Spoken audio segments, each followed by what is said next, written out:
6:51, time for the morning sprint. Crews are working to restore power to the last houses who lost it during this weekend's storms. We Energies says it's still finding widespread damage that includes downed trees and power equipment that needs to be replaced. Their website says they do expect 97% of customers' power should already be restored. In Kenosha County, police are searching for a man accused of starting his girlfriend on fire. It happened in the village of Salem Lakes. Officers found a woman with severe burns inside a home in town. She told police that she and her boyfriend, Myron Bowie, got into a fight. He told her that he would kill her and her whole family.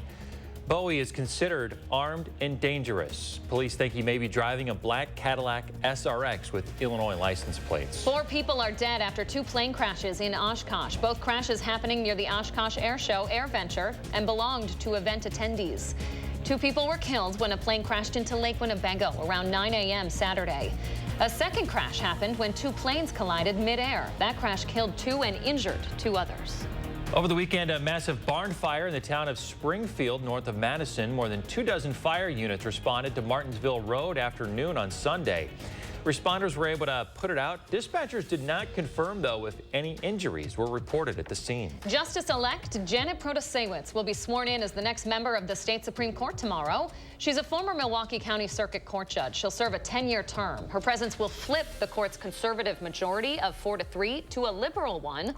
Groups are already lining up the cases they want to see before the new court, including Wisconsin's ban on abortion. A heads up, if you drive on Madison's east side, a section of Atwood Avenue between Fair Oaks and Sugar Avenue set to close for a month starting today. The project's been in the works since 2017.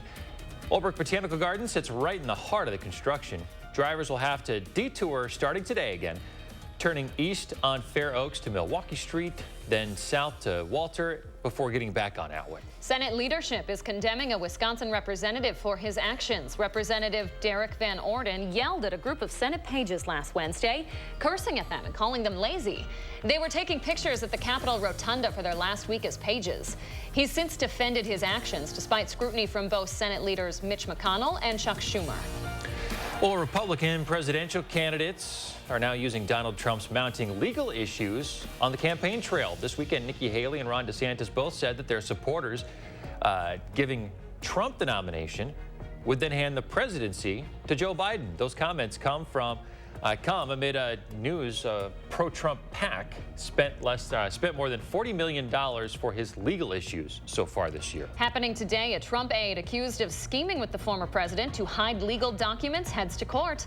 Carlos de Oliveira will make his first court appearance. He's accused of trying to delete security footage after it was subpoenaed by the Department of Justice. A judge is temporarily blocking a law in Arkansas that makes it a crime for bookstores and librarians to give minors books that, quote, appeal to prurient interests in sex. Governor Sarah Huckabee Sanders signed that law earlier this year. It was scheduled to go into effect Tuesday.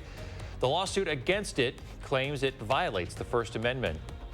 Law enforcement in California say they found 60 victims of human trafficking over the weekend. They were raiding an illegal marijuana site when they made that discovery. They say they found people in cruel conditions. The sheriff says some of the victims are migrants. Their ages range from 16 to some in their 60s.